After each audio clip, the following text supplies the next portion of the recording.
Welcome to the Human Progress Podcast. I'm Adam Omary, a psychologist and a new research fellow at Human Progress. I'm pleased to be joined today by Dr. Chris Ferguson, professor of psychology at Stetson University and author of several books, including Catastrophe: How Psychology Explains Why Good People Make Bad Situations Worse, which we'll be talking about today. Chris, welcome to the Human Progress Podcast. Hey, thanks for having me on today. I really appreciate it. Before we talk about your book, Catastrophe, I'd love to talk about your recent excellent article on what people have called the loneliness epidemic. Americans are increasingly alone, but are they really lonely? Yeah, sure. Happy to talk about it. Yeah. So it was prompted by this idea that has been being batted around for maybe about a decade or so at this point, maybe even a little bit longer. And it was really reinforced by the U.S. Surgeon General about 2 years ago when they released this advisory. I think they call them advisories, saying, essentially there's this, basically they said there's this loneliness epidemic and we're like lonelier than ever and this is like a crisis and, the kind of typical stuff. And that got picked up a lot by, news media. And of course, now you see like this, even in memes and cartoons and stuff, people like, particularly for men, I think it seems to be focusing on right now. But this idea that, people are like lonelier than ever. We're all living in like horrible isolation and miserable and that sort of stuff. So I was really kind of curious. I mean, this wasn't an area I've done a lot of research in, other than maybe as kind of a corollary to some like the social media research that I do. But so, I mean, I was really kind of curious as I kind of go in and see what the evidence was in support of, or maybe not in support of this particular idea. And one of the things I noticed is like in a lot of this conversation, people would keep switching, what they were talking about. So they say, we have a loneliness epidemic, and look over here, there's evidence that we're spending less time with other people. And like, those aren't exactly the same thing, right? I don't, you know what I mean? Like, and so that kind of struck me as like there's a disparate, conversation that's being had here. And so the issue seems to be that indeed we're spending a modestly smaller amount of time with other individuals. And in one of the studies the Supreme Court had highlighted, it worked out to be about a 1.7% decrease over about 20 years. And that's, sort of excluding 2020, which was the COVID year. That was a weird year, but sort of like, without that year in it, there was this kind of like, there was a decline, but it's about like 1.7%. That seems to be robust, but of course, very modest. So it doesn't seem to be like a huge difference from 20 years ago, but there's a little bit of a difference. But on the other hand, that doesn't necessarily mean that it's bad, because people sometimes are pretty annoying, right? You know what I mean? So it's not like every moment you spend with someone is great, So sometimes maybe spending less time around other people could be good if other people are sort of annoying. So we don't really know that like if it's going up, it's going down, that it's a bad thing. And kind of the classic example is people are working remotely more. And I'm a good example of this since COVID. I really only go in most weeks twice a week to teach my classes, and then I work from home on research, during the rest of the week. And I love it because I don't want to be around the other people. You know what I mean? I don't want more faculty meetings. I mean, it's just, that's. I mean, I'd be around people more, but I wouldn't be enjoying myself. Remote work seems to be something a lot of people want. If they happen to be in a profession where it's possible to do that. And the actual evidence that, we're lonelier over time is largely just not there. We just don't see that robust evidence that suggests we actually feel worse because of this, modest change in the time we spend with others. And so I think that's part of what the Surgeon General maybe got wrong or maybe made a mistake is sort of attributing a modest decline in one area of spending time with others to this being a mental health crisis that we need to be worried about. And interesting, even when I went at I was kind of in journalism mode, not like researcher mode to some extent. I interviewed some of the people that I tried to reach out to the former Surgeon General, Dr. Murthy, who had led the effort. He didn't write it, but he led the effort. And we reached out to the person who did write it, and and then the current Surgeon General's office, the DHS, DHHS. None of whom, really responded in any meaningful way. But of the researchers they cited, so we reached out to some of the people they cited in the advisory, and most of them kind of said the same thing that I've been saying. It's like, no, no, no, my research isn't about loneliness. It's about time spent alone. Those are very different things. And they would say like there's evidence that we're spending less time with other people, but that doesn't mean that people are lonelier necessarily. So there seems to have been a mangling of the actual data in the way that this has been broadcast in news media. It's an interesting and refreshing perspective to consider how much of that time alone is voluntary. And an example that came to mind for me is choosing to have roommates or not, especially with rising housing Yeah. prices. A lot of people talk about living alone as a luxury. So it is a choice. Oftentimes roommates, they allow you to spend more time with people, but that's considered the burden. And Yeah. given enough money and free choice, people choose to live alone. Yeah. Well, roommates are annoying. I mean, when I was younger, I had, some series of roommates, some of whom were lovely and some of whom were horrible, right? And most were somewhere in between that. And so, I've been lucky that now I have two roommates, those being my wife and my son, right? But they're both lovely people, so, I enjoy living with them. And of course, we have a bigger property than some small apartment that we're crammed into. So we can get out of each other's way a little easier too, if we're so inclined to do that. But yeah, I mean, most of us are not like super excited to live with roommates, and oftentimes that close proximity, can cause problems. I mean, there's also this issue too that is like in these measures of time spent alone, a lot of that seems to revolve around like physical proximity. In other words, we're like literally in the room with someone, talking to them, playing chess or whatever the heck we want to do, playing badminton, I don't know, whatever, playing, soccer or something like that. But what about, so like I always out myself and I say I'm a pretty big geek, essentially. And so I play Dungeons and Dragons. And, a lot of the time I'm playing Dungeons and Dragons online with friends that I have around the country, sometimes around the world. Um, does that count? I'm, hanging out with friends, we're talking, we're laughing, we're having a good time, but we're thousands of miles away from each other. Does that count as time spent with people, or is that still time spent alone? And I think there's a lot of like ambiguity in some of the data too about whether, some social activities, particularly through digital media, count as time spent with others, or are they this kind of like distracting influence that's, ruined this like pre-digital 1970s utopia that supposedly existed, that we are, ideally should return to, anyway. So I think that's kind of what the narrative is like that the digital stuff doesn't count. I'm not sure that there's any evidence that suggests that it shouldn't count. Yeah, you see a lot of back and forth as to whether you should look at digital connection with glass half full or glass half Yeah. empty. I mean, one example is you and I now have met online and are talking in real time from many states away. So that feels pretty socially fulfilling. I've done at this point well Yeah. over 100 podcasts like these and met Wow. over Okay. 100 people that I've not met physically. So I feel in some ways more socially connected than I might have otherwise without the technology. On the other hand, and I guess this is more the conservative doomsdaying narrative about online technology, it's probably true that if none of these avenues were afforded to me, I would go out of my way to meet more people in person. So Yeah. it's like a problem of free choice, given that you could choose to meet your social needs online or in person, and online is often more convenient. People choose to do that. Is that a problem or not? Yeah.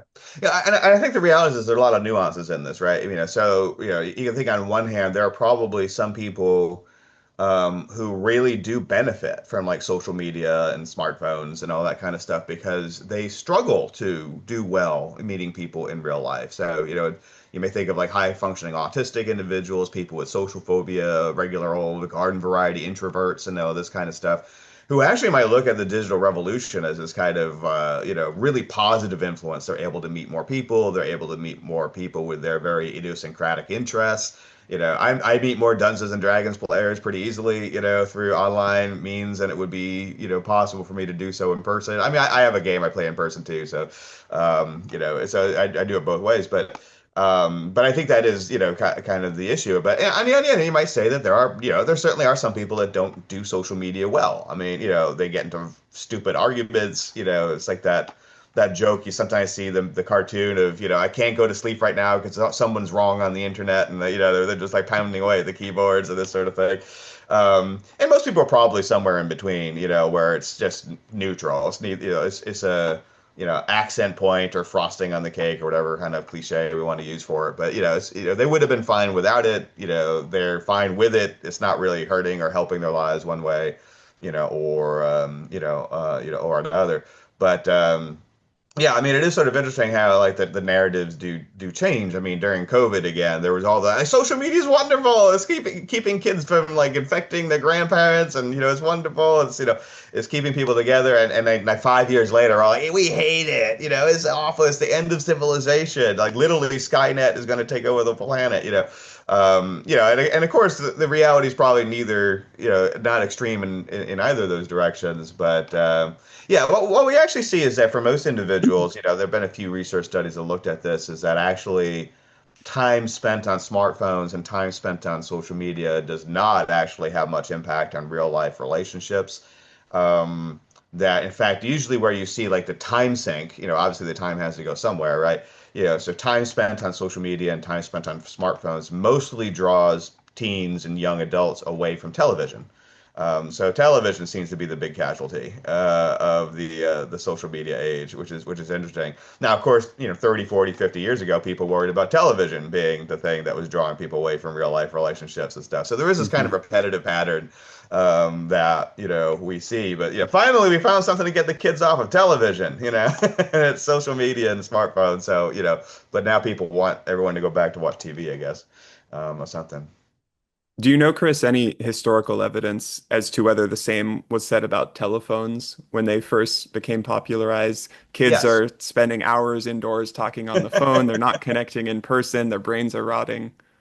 Basically, yes, absolutely. Yeah. So the real phone, the regular old phone, the landline also was a subject of a very similar panic. And this was, 100 plus years ago, of course.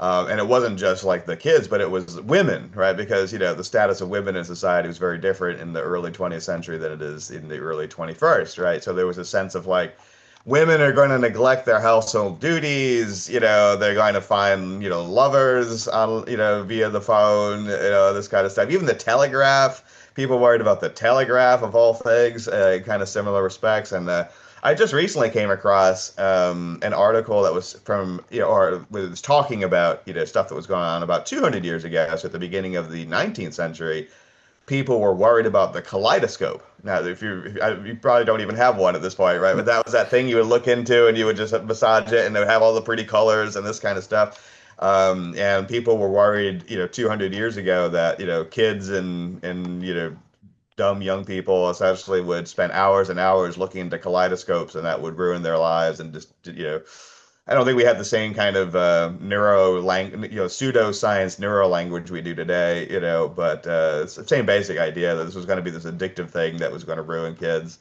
So it just is it's a cycle that goes on and on and on and on without, anybody worrying too much about evidence and stuff. So A very optimistic picture is emerging then that to some degree, this is a perennial problem. People, especially maybe older generations, just react negatively and catastrophize new technology, but every generation will adapt to the new technology, that we're social beings, we have a need to belong, we'll adapt around it yeah, and wherever possible, even use the technology to fulfill our social needs and find new forms of connection like online yeah, Dungeons and Dragons.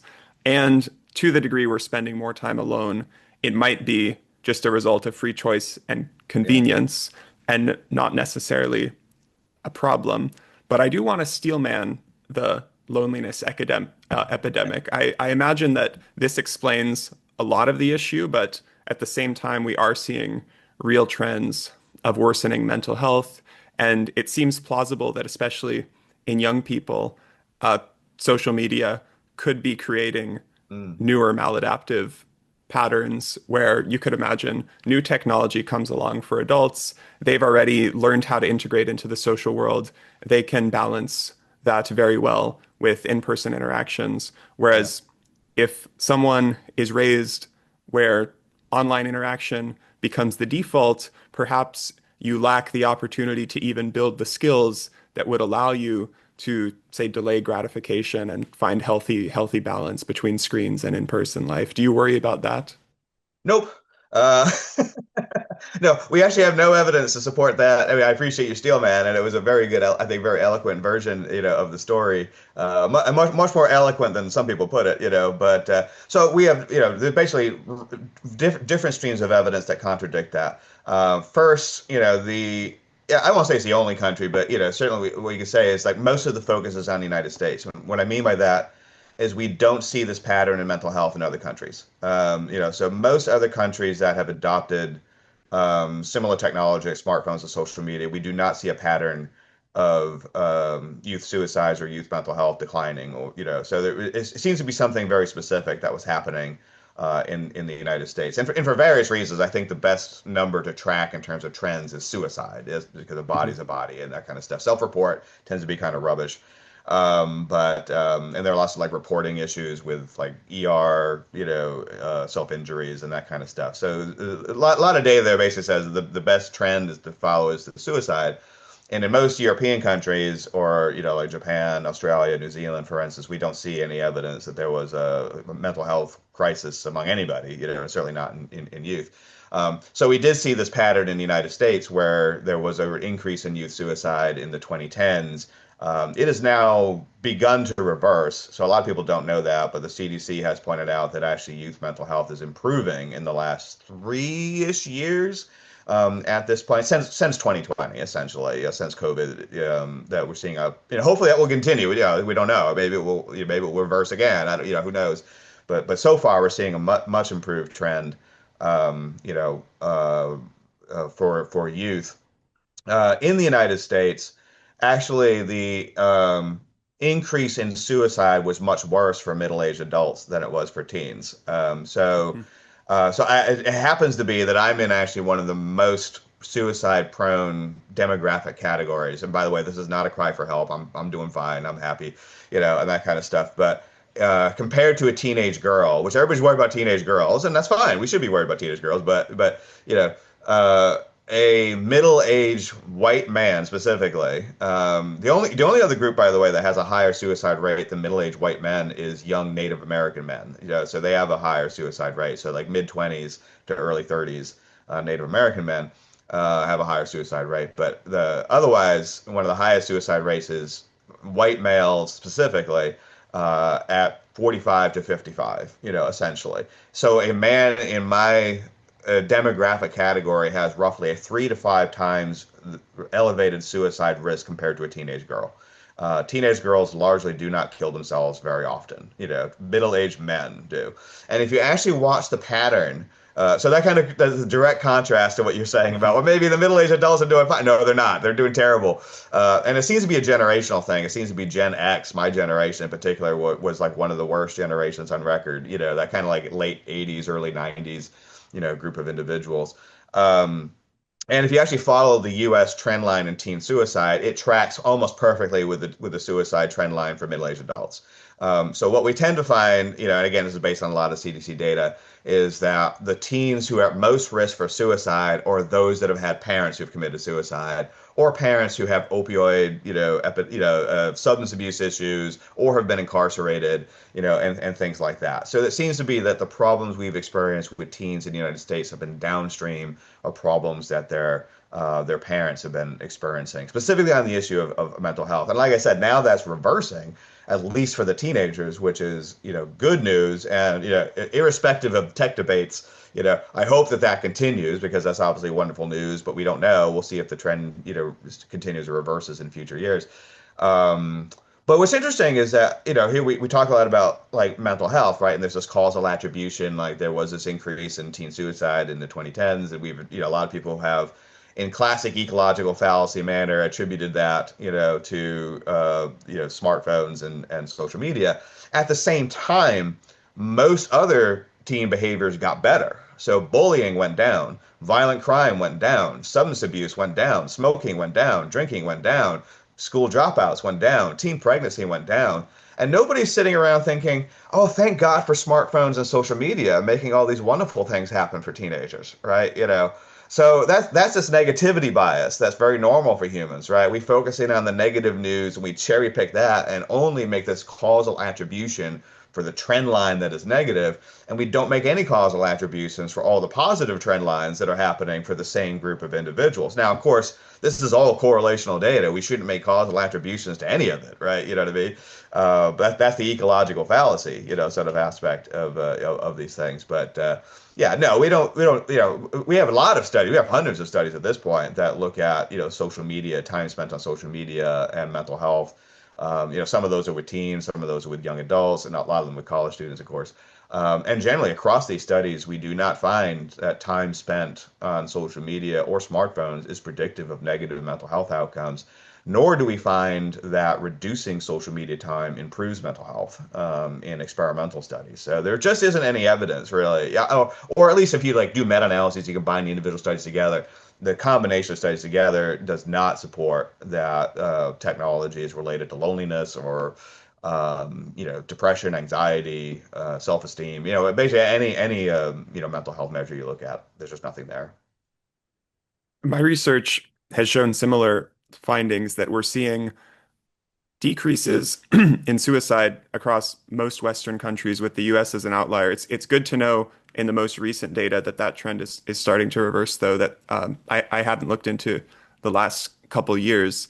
Yeah. And similarly, that in Europe, the trend is reversed. So it's not necessarily a problem of progress or abundance per se. It could be something unique about the the culture or the polarization in the US. Have you thought about what might be driving that? What makes the US an outlier for suicide?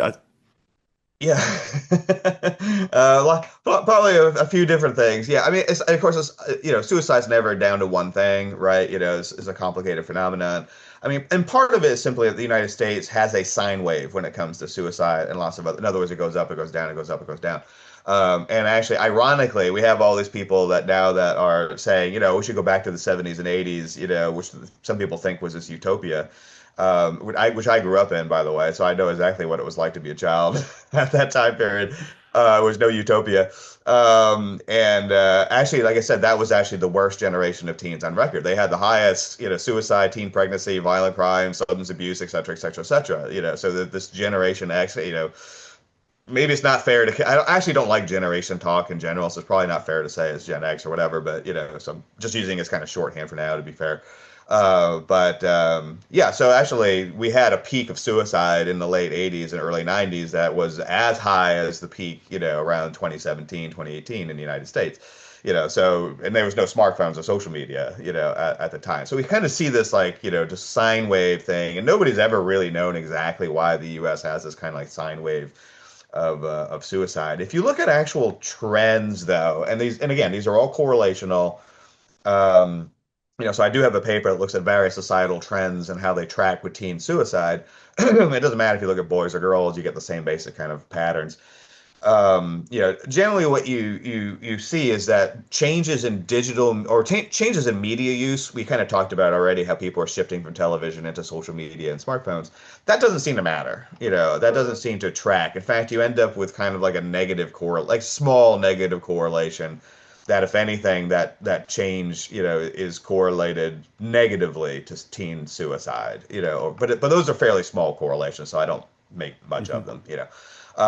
What you do see is, again, that teen suicide tracks parent suicide, even at lags. Even if you kind of think of a time series analysis where you kind of the parents are committing suicide now and then teens are committing suicide 1 year later, kind of thing. So even at these time lags, you see that earlier parental suicide tends to predict later teen suicide.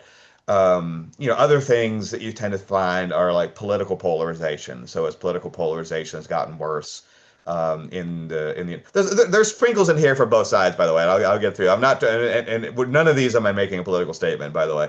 But so political instability or political polarization seems to be a correlate. Income inequality, as income inequality worsens, you tend to find teen suicide worsens. Um, some change it. Now, this is the one the conservatives are going to like. They're going to hate everything I just said about everything else, but they're going to like this one.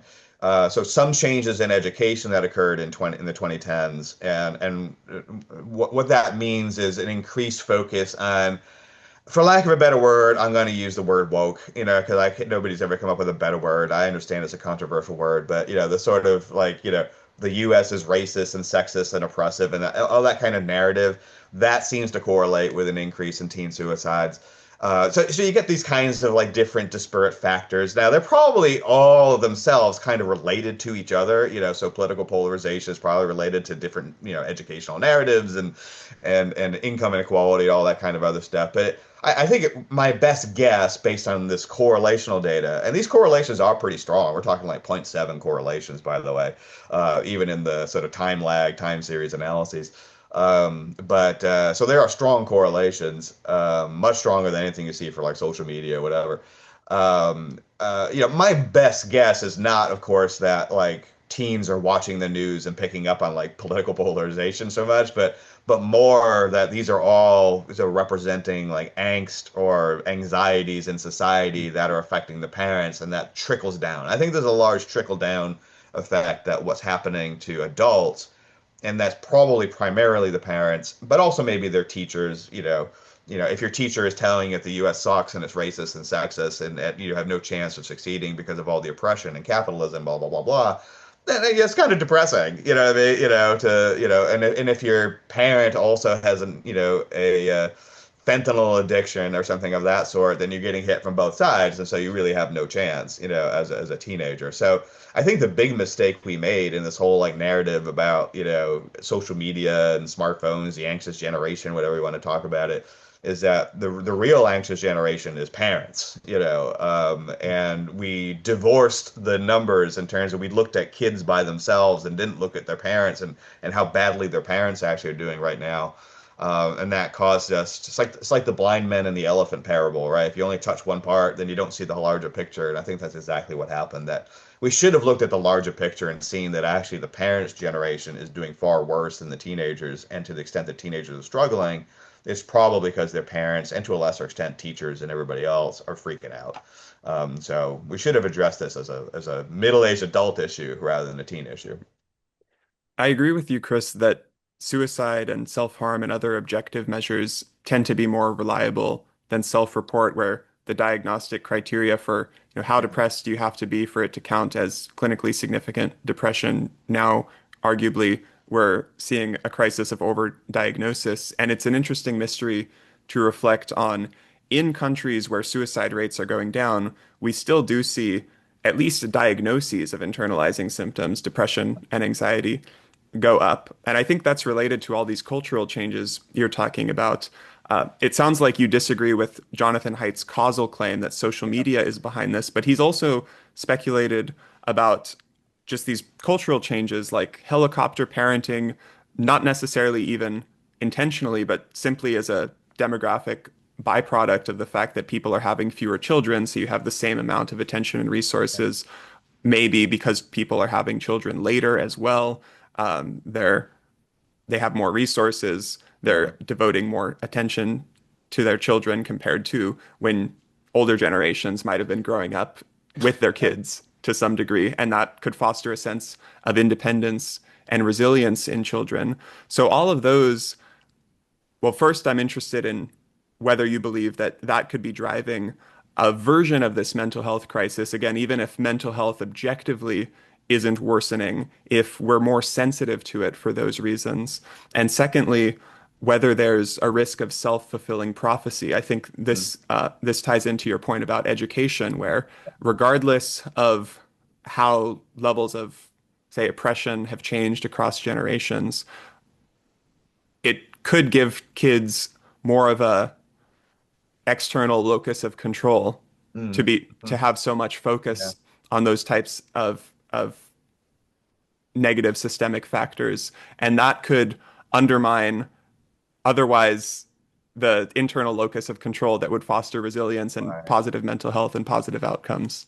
Yeah, yeah. There's a lot there. I mean, I think there's a lot of great questions that are, hopefully I remember to touch upon them. So one of the things you do find is like, if there are these like global studies of that use like standardized DSM criteria, right? Not self-diagnosis, but actually look at and not even clinician diagnosis, but look at like these kind of like structured interviews and this kind of stuff based on DSM symptoms. And there's a compound in there, and you might already guess what it is, but we'll talk about the compound in there in a second. But the kind of the cool news there is if you look like global, like literally globally, like including like everywhere, not just the developed world, that largely teen anxiety and depression has stayed pretty stable, so that, we don't see, again, globally any increase in sort of like DSM, objective criteria, diagnostic stuff. Now you do see some like regional differences, however, so, and I think that's what you were speaking to, is in the more like Anglophone world. You definitely do Hmm. see,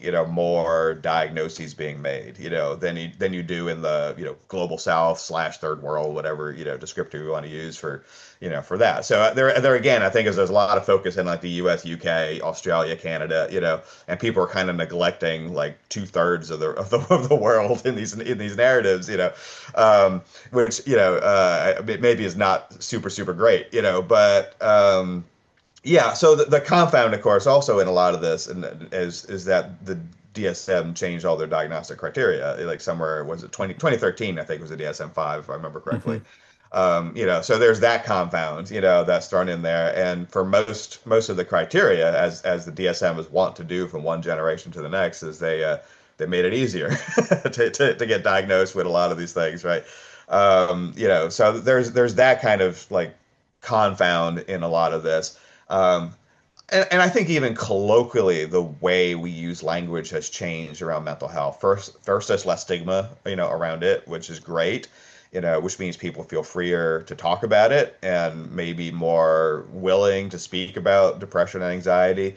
On the other hand, I think maybe also some of that has gone too far. So some of that is almost like, people put it in their Twitter bio, kind of stuff. So it might have gone beyond destigmatization into full-blown incentivization, sort of thing, where people who have minor issues are now talking about their trauma, even though they've never been to war or been raped or had a horrible thing happen to them, this kind of thing, but their dad didn't take them to the zoo when they're 4, and now they're traumatized, PTSD or whatever. So I think there's probably a little bit of element that, we're redefining what some things are that are maybe we would have thought of as normal. It's just life. Sometimes you feel sad or anxious, and now it's like we think we need to go to the therapist or the psychiatrist or whatever. Um, so there's that. But as far as the helicopter parenting or the sort of coddling or whatever, I had largely bought that for a while, and that I thought that the arguments were compelling, that Jonathan Haidt and Greg Lukianoff had made about that. I've become more skeptical of it over time.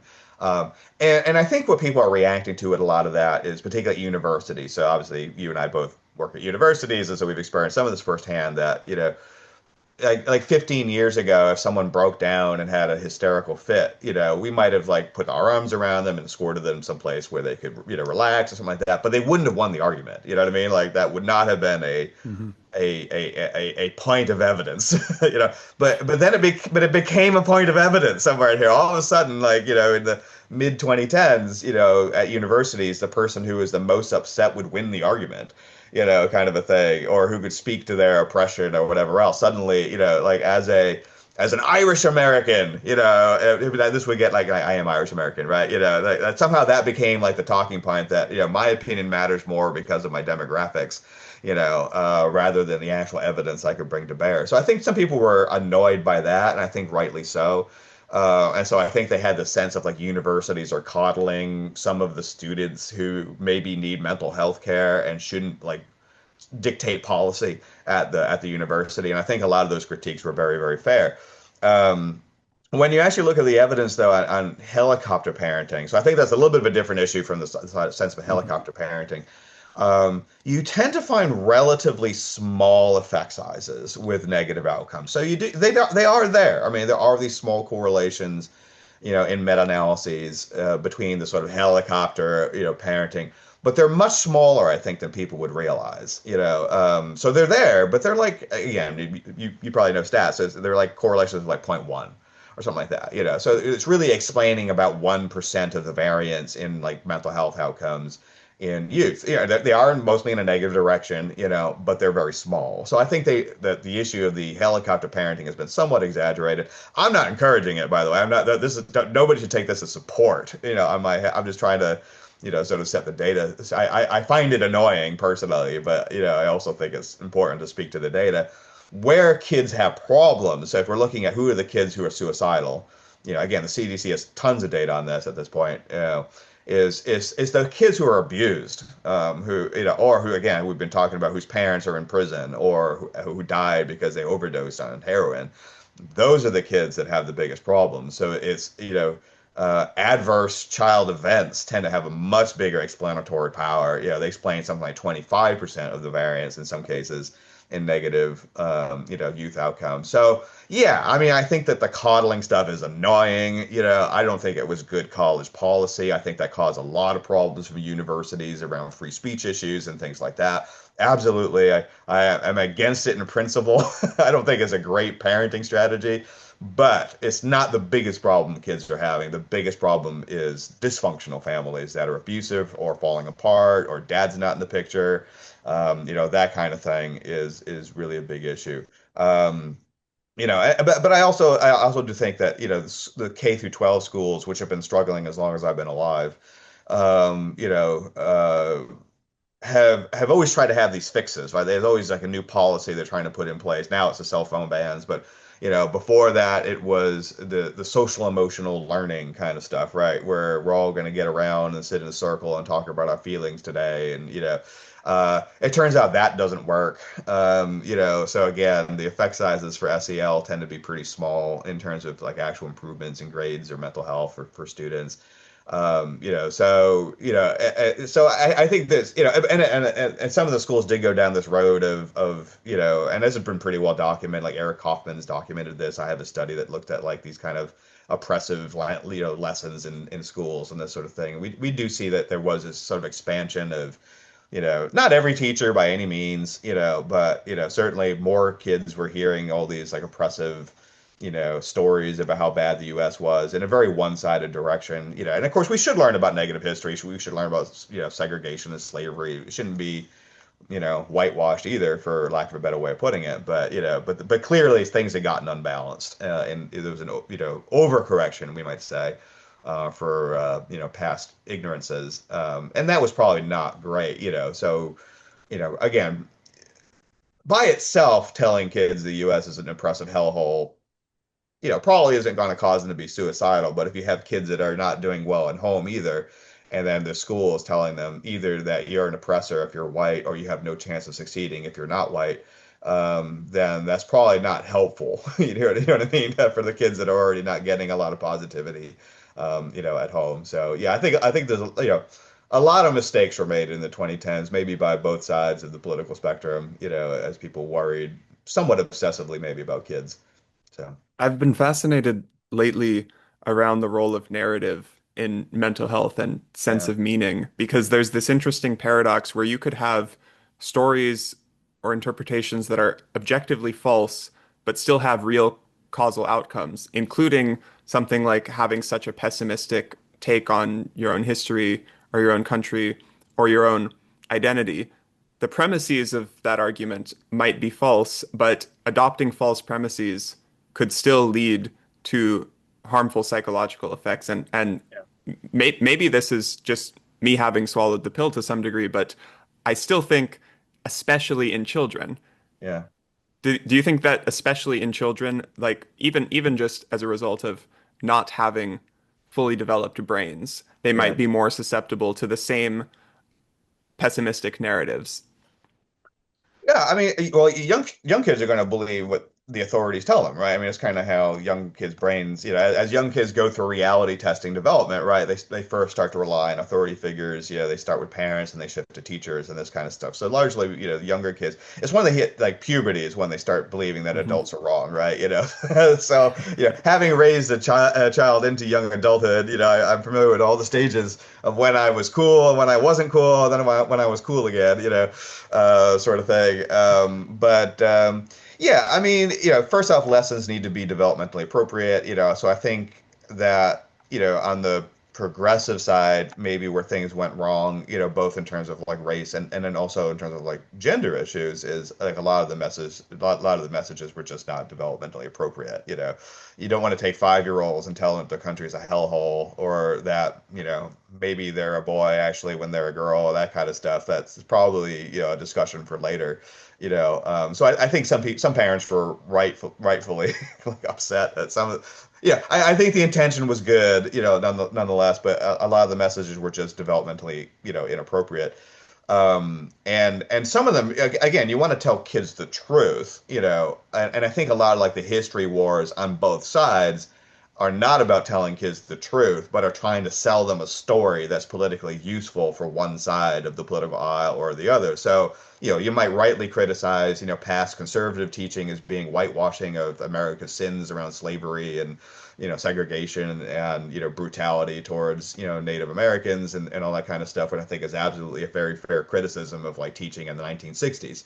Right, that's long gone. That kind of teaching no longer. I won't say. I'm sure it exists, sporadically in places, but it's not the norm anymore. In American teaching, and again, I think there was this overcorrection on the other hand of portraying the United States or Europeans as unique sinners, that like slavery was invented by Spaniards, and Native Americans, until the Europeans arrived, sat around campfires like children, holding hands and singing Kumbaya, and they loved women and nature and never did anything wrong, when the reality is that, Indians kept slaves, engaged in genocidal warfare, mistreated women, wiped out most of the big mammals that existed in North America when they arrived, so on and so forth. Mass extinction in North America they're humans just like everybody else. I mean, they're neither better or worse, than other humans anywhere on the planet. We're all basically the same, in many ways deeply flawed. So I think that was kind of like the problem and how like just like teaching became a war between like conservatives and progressives, neither of whom were interested in quote unquote the truth, most of whom just wanted to sell a particular narrative. But I think, maybe the weakness for the progressive side is that they ended up kind of selling a very negative message. At least the conservative one is if it's not true, at least it was positive. You know what I mean? And Mhm. there's probably something, beneficial about telling people a fairy story. I'm not advocating this again, to be very clear, but that probably results in better outcomes than telling them that, they themselves are sinned, are stained forever by the sins of their ancestors, and their country is a capitalist nightmare that's, taking advantage of the rest of the innocent world where everybody just wants to sing songs and, bang on drums and all these other stereotypes of, indigenous people and that kind of stuff. So I think you can tell kids the truth, in a way. Look, sometimes history sucks, and absolutely the U.S. did a lot of things wrong. Slavery sucked, um, segregation sucked. In many ways, we treated the Native Americans horribly. But on the other hand, the Native Americans also had slaves, and they engaged in genocidal warfare against each other before we ever arrived, and they, would, take women as war wives, and they would, rape them and, cut off their noses and ears and all kinds of, basically, you can talk about the positive stuff of both societies too, the great art and music and culture, that's other kinds of stuff. You don't have to like slam either side, but I think if you tell kids the truth, developmentally appropriately, and bring them to the point of like saying like, look, we're all humans in the end, and all societies have great features to them, all societies have negative features to them, and and that's kind of the way forward. I think they'll be fine, but unfortunately, I think it's just like parents are just intent and teachers are intent on screaming at each other because nobody wants to tell the truth. The truth is complicated, right? So The truth is complicated. Speaking of developmentally appropriate narratives, it's interesting how in children's stories, how dramatically oversimplified it is. There's a good guy and a bad guy, and they yeah, even wear capes, and the bad guy like is all dressed in black and gloomy, and the hero is yeah, brightly dressed, and yeah, everyone's cheering. And then gradually, as children's stories develops into, young adult fiction and then into great literature, you see all of the nuance come into play. You see tormented heroes and really relatable villains. Yeah. But then, and you also talk about this in your book, Catastrophe. Sometimes you see the reversion of that nuance, especially in political dialogues, where there seems to be a temptation to simplify things back into this binary all good versus all bad narrative. And as you mentioned, we're all human. All of the good and the bad exists within either group or either individual, and that's really the complex nuance, but it's cognitively demanding to Yeah. digest all of that nuance. Yeah, it absolutely is, and of course there's lots of research on a variety of cognitive biases, right? We already talked about negativity bias. So a lot of this comes down to another bias that's something that's called my side bias. And we can kind of say like, as some people argue, these are all really one big bias, right? It's all really basically confirmation bias, right? But my side bias is the sense that we generally have and probably evolved to a large extent to tend to be more forgiving of individuals that we see as part of our social group and less forgiving of individuals we see as part of another social group. And of course, you see this in politics all the time. Like when, like cancel culture, right? I like to think of myself as a pretty, rigorous free speech advocate. I think cancel culture or whatever we want to call that thing is pretty bad. I believe in pretty broad free speech rights. I mean, nothing's absolute, of course, but back around 2020 and really maybe a little bit earlier, and certainly for a few years afterward, we saw a lot of this like progressive cancel culture, right? If you said the wrong thing, in fact, my dissertation chair actually was a victim of the sort of cancel culture. Like after George Floyd was murdered, he went on Twitter and said something that was off message. Probably wouldn't be even terribly controversial today, but was certainly off message at the time, about race and that kind of stuff. And he lost his job at a university. He was tenured. He got it back through arbitration or mediation, one of the others. I forget which one's which. For a while, he actually lost his job over it. And everybody on the right, the conservatives would say like, this is terrible, right? Which was true. You shouldn't lose your job because you said something. That's your opinion on your personal social media page, right? Especially, as professors, we're supposed to do this, even if we're dead wrong, that's part of like stoking up this conversation, right? So conservatives rightly, and moderates rightly criticize a lot of the left for engaging in pretty oppressive, speech policing, in ways that were largely damaging and largely like chaotic. I remember there was the one dude who was, I believe, a Mexican American dude who was just a truck driver, and someone caught him just rubbing his fingers. He had his hand outside the window of his truck, and he was just rubbing his fingers. And somehow they got him right at the moment where it looked like an upside down OK sign, which somehow in 2020 became a white supremacist signal, kind of thing. It was I think a 4chan joke, but people bought it. I think. Anyway, he lost his job. As far as I know, he never got it back. It didn't matter that he was Mexican American. Didn't matter that he wasn't white. Didn't matter that he obviously was just, rubbing his fingers at a red light, basically. I think even the guy that took the picture eventually admitted it was probably no big deal, but he still lost, as far as I know, never got it back, his job. So it wasn't just, perfumed professors that were getting fired or movie stars or whatever. It was regular people, in some cases. And now, here we are 5 years later. And we have, people, getting arrested by ICE because they did an op-ed in a newspaper, because they're, immigrants, but they have but they're legal immigrants, but they wrote the wrong op-ed, or they, said something, of course, the Charlie Kirk, murder, prompted a whole bunch of these. Now, some of the things people posted were gross and awful and, unwise, I would say.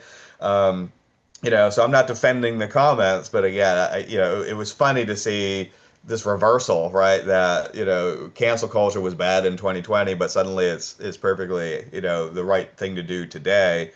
And I think that's the problem with both sides, right? Is when one side does it, it's oppressive and fascist. When the other side does it, well, we have a good reason, sort of thing. We're fighting the fascists, in order to do this. And so this just seems to be a part of human nature is we really struggle to be as willing to criticize bad behavior on our own side, whatever that means, as we are on, the other side. And I really, like I said, I'm picking on conservatives a little bit because of the Charlie Kirk murder. But I really struggled with that in 2020, which I think was really a light bulb year for me in many ways. In that, I had by that point, I think, largely abandoned the idea that the average person was a critical thinker. That like reason and data drove most people's conclusions. But I still thought that like people with PhDs were critical thinkers who would be persuaded by reason and data. And 2020 was the end of that for me. And I would have these conversations because I obviously probably like we both work in progressive coded spaces. I would say that I'm an Obama progressive myself. I was a progressive, whatever that meant in 2012, basically. Probably would be center left now, but so I had all these conversations with people about like the U.S. is systemically racist. I'm like, well, here's data that conflicts with that. Are you interested? Nope. You're maybe you get all this like it's your whiteness that doesn't let you see and I was going, well, there's data. I don't. It's just numbers. The numbers aren't white or black or Hispanic or whatever. But there was that sense of like just people were morally outraged, and when people are in that state, they really, really struggle to see the bad behavior of their own side. There would be those political memes. I hate political memes, but there would be the political memes were going around. And I would point out like this not it's not true. Like what they're saying in here is just inaccurate. Surely you know that, right? And they'd be like, well, it's just a joke. Well, if it's just a joke, why don't you just tell another joke? I mean, why don't you just send a meme around that's just like about funny cats or something like that? Well, no, no, no. This is an important joke if we're fighting fascism. Okay, so it's not just a joke. And I would have this kind of like progression of a conversation, over these steps where people would start with, it's just a joke, lighten up, to we're fighting fascism. This is like the end of the democracy. Okay, well, pick one, pick one position and stick with it. Because I didn't think it was just a joke at the beginning. You got me. But now you don't think it was a joke either. Clearly, because you think you're on the barricades fighting fascism when you're sitting at your keyboard at home with your latte and your air conditioning and that kind of stuff. So anyway. But yeah, there's very, very common bias that we have. It's very, very difficult for us to see flaws in ourselves and in people that we think are close to us, or at least on our side. One of the things that I appreciate about your book, Catastrophe, Chris, is that even though it's full of many political examples, it's very balanced in the critiques of cognitive biases that you see on either side of any ideological spectrum. And it's not just modern issues that you dive into, but to some degree, this is just a perennial problem of human nature, going back to at least the Salem witch trials you discuss in your book, which is, I think, both great news and tragic news in different ways, because the great news is it's not like society is crumbling before us and the past was great, but now all this technology is unwinding all the progress we've built. On the other hand, though, as you mentioned, even some PhD scientists default to tribalism. And despite all the dissertation, despite all of the arguing with data, people cherry pick data and often seems to default into just intuitive emotional thinking, as you detail in your book and all these cognitive biases. It really takes not only training, it's not just like you get the PhD, now you're a trained scientist, you see the world differently forever. It takes constant upkeep and practice. Yeah. And you and I hopefully manage to be self-aware. Although I see it in myself. I Yeah. see when my rational thinking slips and I default into some of these just intuitive arguments. And then fortunately, I have a network of peers and colleagues who can often check me. And it's wonderful when you're able to build a culture. I think for all of its flaws, we still have this in academia, maybe more so than anywhere else, where the ideal culture would be one where make sure that your arguments are data driven, your Mhm. methodology is clear, peer review that's not a form of mob consensus, but just allowing people to check their own biases and flaws in reasoning. That's the ideal, at least. I'm an Enlightenment humanist at heart. Yeah, yeah, and like you said, I mean, it's important to recognize in ourselves that none of us are perfect. It's also important to recognize that, and I think this has been a problem in the last few years, particularly for what we might call the anti-woke side, which is a very amorphous group of people anyway. But is that sometimes the people at time one who make exactly the argument you did about like arguments should be from data and reasoned and well thought out, can themselves slip into nonsense pretty thoroughly. So the heroes at time one may be the villains at time two. And sometimes that may be us, that when we might be on the right side of the data at one point in time, at one time point, and end up finding that we've slipped off the rails and just gotten into our too deep into our own heads at a second time point, and being having enough humility both in terms of like you know uh, moral humility and epistemological humility, to recognize that sometimes we can just be wrong, and there's no shame in reversing our position if the data allows us, shows us that we should do so. And I think that kind of speaks too that people sometimes talk about a lot of these things about like social contagion and all this kind of stuff, but I think a lot of like the positions people take really are more about like just pure on operant conditioning, right? Is that you take the positions that you get rewarded for taking, and I think we have to recognize that that's a lot of what's happening in many of people's public, positions. And I think again, 2020 was a great example that for like 6 months, everybody was like defund the police, which I do some criminal justice research. I thought I woke up in opposite land, because there's nothing in criminal justice research that suggests any form of defunding the police is ever going to be effective. That if anything, you want to train them better, which is going to cost more money. You need to incentivize them better, so you get better people in the jobs and this kinds of stuff. But all right, defund the police, and then a couple years later, you realize that some people come forward and other people quietly have said like, well, I never really thought that was going to work, but I was so scared, that if I said anything, that I would lose my job or my funding, or I wouldn't be able to get published, or I'm thinking about academics here mostly, but so it is interesting, and this is over a big moral political issue. But I think that's true in a broader sense as well, and I'm as guilty of this as sometimes I was just talking to a reporter yesterday, and she was asking about like different forms of like media research, whatever. And I'll be upfront and say like I did video game research because it was cool at the time, because society cared about it at the time. Now society cares less about video game research, so now I'm moving on to social media and smartphone stuff. I'm sort of following the gravy train, to some extent. And I'll just bluntly admit it, that is the case. But on the other hand, I do try to remain. Here's what the data says.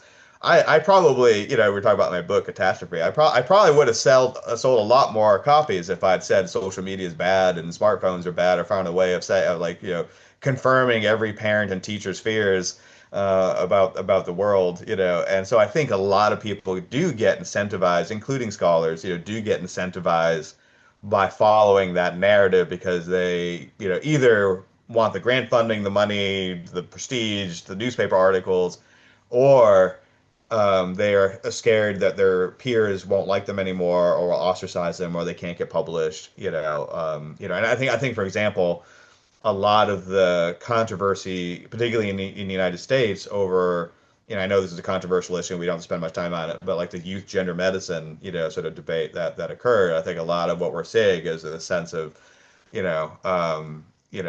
was distorted to some extent because some of the scholars, that were in that area were afraid of saying, well, maybe, this is a more nuanced, it's not rah, rah, rah, let's do it for every kid who wants it, but maybe there's some nuances in here we need to keep an eye on.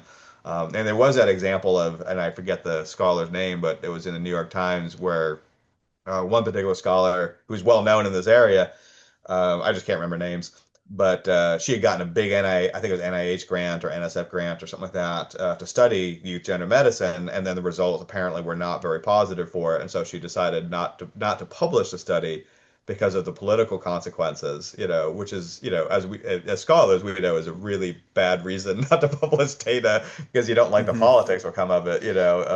So anyway, yeah. So I think there's a lot that happens, and I think the public, need to realize that we as scholars are oftentimes incentivized by what's going on in the news, in politics, in the general public, as well.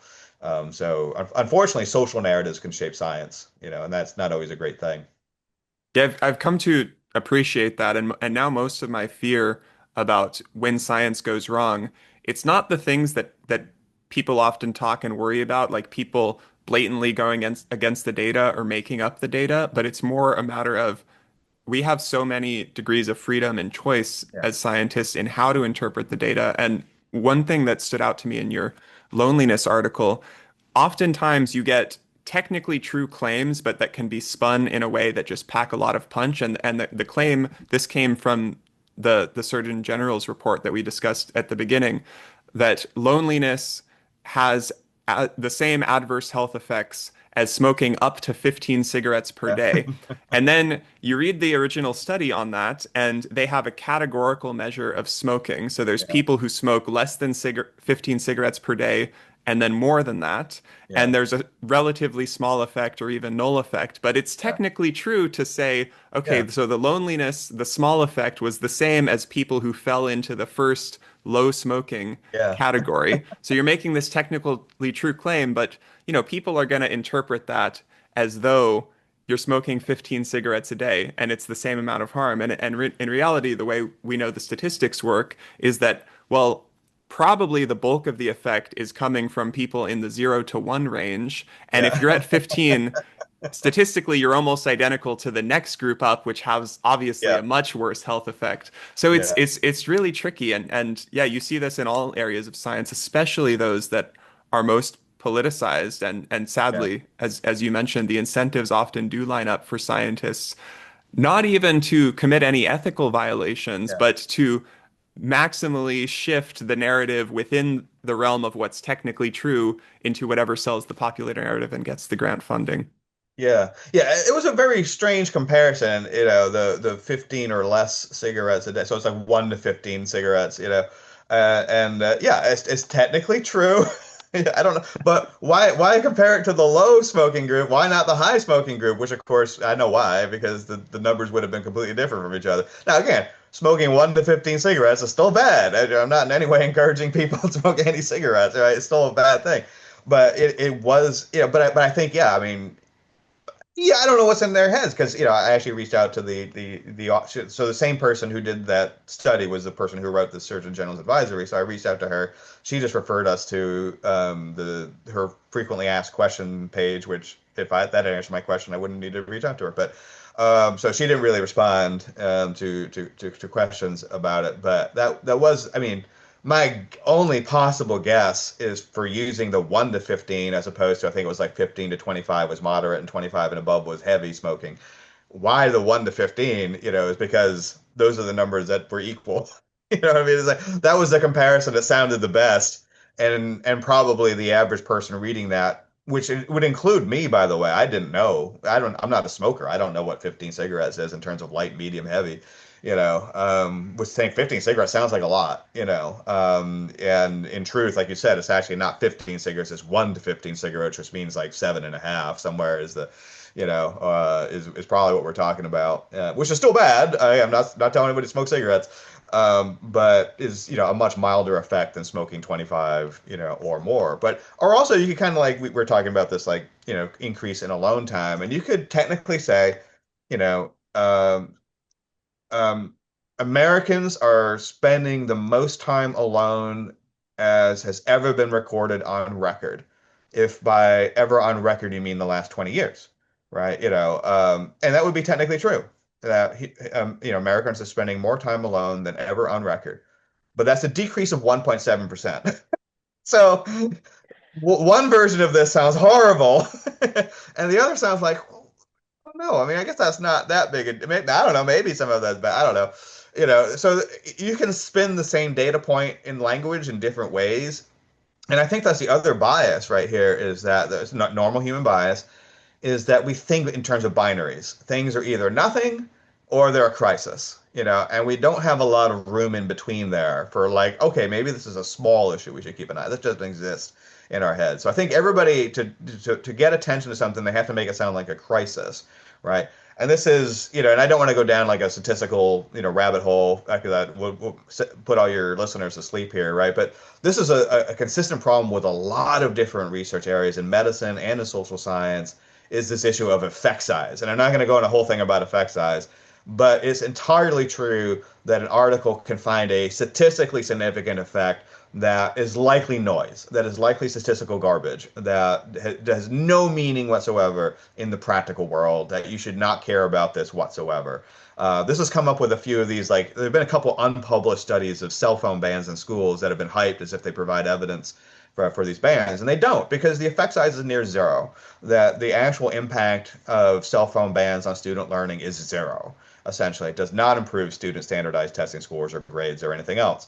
But when you run 600,000 kids through, an analysis, as one of these studies did, everything is statistically significant. Plucking a hair out of their head, once a day would have been a statistically significant effect on, any outcome that you'd picked, essentially. How many clouds are in the sky, would have been statistically significant. So I think it would be good, maybe a fantasy, but it would be good if the public could get savvy about the sense that oftentimes a lot of the research they're being sold is garbage, and not to fall for this statistically significant, kind of language. And we might say, well, okay, maybe this like cell phone ban stuff or social stuff is not that big a deal. What if we get it wrong? Nobody's going to die, probably. But with medical stuff, it's dangerous, right? I read that book about, Alzheimer's research and what a dumpster fire Alzheimer's research is, right? Which is tragic for me because it runs in my family. So it's kind of a personal issue, and it turns out in some of these cases they were, advertising these drugs as being ready for human trials because they showed a significantly different, impact on memory retention, but that effect size was near zero. So it was nothing that any of these patients would have noticed or their families would have noticed. And unfortunately, in some of the cases, these drugs were dangerous and could cause brain aneurysms and brain bleeding and things like that as side effects. Yeah, I mean, I don't think that, for the maybe in that case, maybe there was some bad ethics in there, but profit motive. But I think in most cases, the scholars, don't mean badly, but there is a huge amount of science misinformation that comes from scientists themselves because they are marketing a lot of real poor quality, threshold, near zero effects as if they are, meaningful and supportive of various policies or whatever else. So, and that is unfortunate. We need much greater rigor, even around this issue of effect sizes, and unfortunately, we are not rigorous either in medicine or in social science around that issue right now. Another thing that's refreshing in your book, Chris, is that you often try to ground the comparisons, including of these real concerns, like small effect sizes of things worsening, say, in the last 10, 20 years, but grounded in historical evidence of overall how much better our lives are compared to really most humans who have ever lived before. If you're measuring things like violence or life expectancy or food availability, pretty much we're living longer, safer, healthier, wealthier lives than ever before. And Yeah. a lot of people don't recognize that, but it makes sense why we don't recognize that, given that we have these evolved tendencies to, price in the good and focus Yeah. on the threat. You get a lot of nostalgia bias, right? So people tend to look back on the past and think it was better than it was. So that's why we're seeing a lot of this. Oh, kids should live like they did in the 70s and 80s, where we all got together at the playground and, picked up a game of, kickball and held hands and sung Kumbaya. And the sun was always shining, but somehow, the leaves are still green and it was always 72 degrees. And everything was absolutely perfect. And I can tell you that was not the reality of growing up in the 70s and 80s. It was boring. Oftentimes you couldn't always find the friends. Half the times the friends would bully you. It wasn't like all the kids were nice to each other. Bullying was rampant and that kind of stuff. If the weather sucked, you couldn't go outside, and there was only three channels on television. There was nothing to do. And again, those kids had the highest suicide rates, highest violent crime rates, highest drug use rates, et cetera, et cetera. It was not a utopia. It's not something you wanted to go back to. So I always get a kick out of this idea that everybody went out and looked at trees. People complained about us in those days of spending all our time inside watching television. So that's the reality that we live with. Even though the television was crap, I watched more Cheers reruns, and Taxi reruns that, that if I'm going to pay a penance in the afterlife, it'll be for all the time I spent watching Taxi. My God, that all that wasted time. Not even a very good show. I'm sorry. But and I knew it while I was watching it. There was just nothing else to do. But if you think about like our ancestral past, everybody has this thing about indigenous societies, and I don't care if you're talking about the Irish. Like I said, they're the Celts, or they're my indigenous ancestors, or Native Americans, or indigenous Chinese or Africans or whatever. So we're all the same, but essentially they estimate, like forensic anthropologists estimate that the male homicide rate was like 25%. Like if you were a male in most indigenous historical societies 10,000 years ago, the odds of you being killed by another man were about 25%. To think about that, the absolute rarity of being killed by another man as a male today, by comparison, to that. I don't think there's any comparable estimate of like, how many women experience sexual assault. I would best guess say almost universal, essentially, and we can debate sexual assault rates today, and the estimates range everywhere from like 2 to 25%, but that's much better than nearly 100% that probably would have been experienced by women, in our indigenous past. So, it is funny how people kind of like glorify the past. And I think here's with medicine, like, I'm going to give up on modern medicine. I'm going to use like ancient herbal medicine. Like, those people lived to 45, right? You know what I mean? Like, you can just look at their skeletons and see they're riddled with parasites, and missing their teeth and all kinds of other stuff. They did not live well, these folks. So yes, modern medicine has many flaws, and I just criticize some of it with the Alzheimer's research. So there definitely are flaws. I'm not saying it's perfect. Um, it's like modern criminal justice systems. I'm not going to say they're perfect, but they are much better than what our ancestors had to deal with even 200 years ago, let alone 10,000 years ago. Chris, despite your book being called Catastrophe, it ends on a pretty optimistic note. We talked a lot about these different cognitive biases like my side bias, confirmation bias, binary thinking, and you go through many, many more in the book. So obviously, once we're aware of them, we can hopefully seek to limit them and instead prioritize truth-seeking, nuance, a broad sort of humanism rather than tribalism. Any other of these adaptive psychological traits that we ought to cover to end on a positive note for human progress? Yeah, I mean, there are two things I could think of. One is simply, people do listen to data. I mean, we just talked a whole bunch of ways they don't, but they do. You just have to be super patient, with them. Most people are not going to back down in the middle of an argument and admit they're wrong. And oftentimes when you persuaded people, you may never know it. You'll never interact with them again. So persuasion can feel very unfruitful. It can feel very unrewarding. And you never really know how much you've persuaded people, oftentimes until 5, 10, 15 years later. Now, I have had occasions where people, in some cases, like even like a full blown argument. Like I thought, well, I don't know, maybe we'll never talk again after this. Who like a week or 2 weeks or a month later did come back and say, what, I actually thought about what you said, and I actually sort of agree with some, maybe not all of the points you made, and then usually you try to reciprocate. So well, you make some good points too, and you eventually find some common ground. So my point there is like repeating data over and over does work, and being patient and trying not to look like the lunatic. You know what I mean? Like think about like the civil rights movement. I mean, that's how they won, right? Is that they were clearly not the lunatic in that debate. You know what I mean? So try not to be the crazy person, in the debate as much. So you have to be patient. Try to keep your calm. None of us are perfect. I've lost my calm before. I'm not gonna say I haven't. But trying to keep your calm is the way to persuade people, and recognize that you may not get feedback that that operant conditioning may not be there to give you that rewarding feedback that you so desire. The other thing you talk about personal traits that I'd like to highlight is I think is really undervalued and sometimes even like deliberately attacked, I think, is this idea of stoicism. I find the research that stoicism is a good, aspect of resiliency to be pretty compelling. And my, both clinical and personal observation is, first off, I like, a lot of like CBT, a cognitive behavioral therapy, essentially is trying to teach stoicism, right?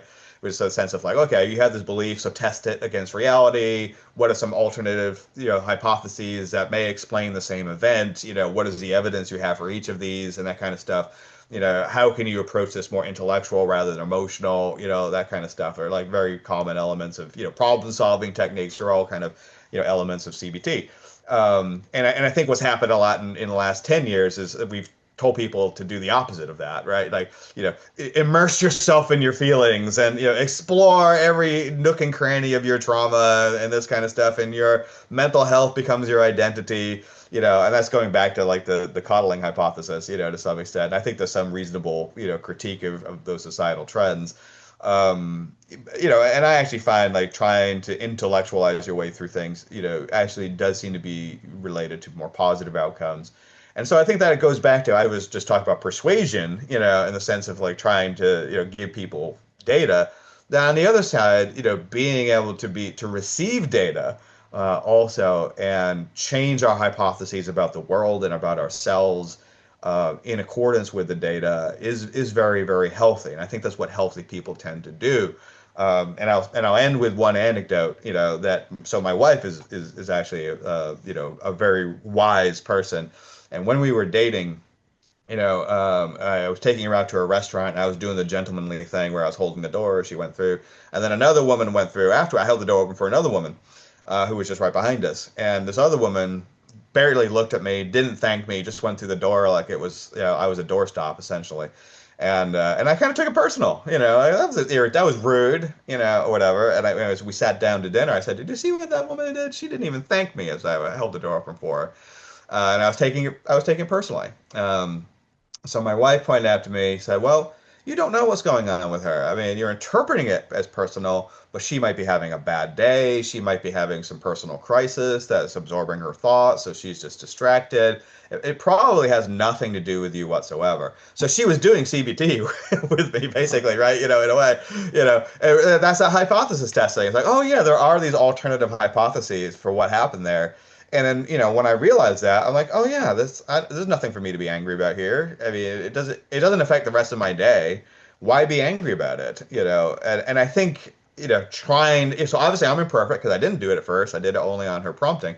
We're all imperfect at this, but trying to adapt this mindset of stoicism, intellectualization, even though a lot of the narrative, seems to be pushing us in the opposite direction, I think is a good personal quality to try to develop if we can.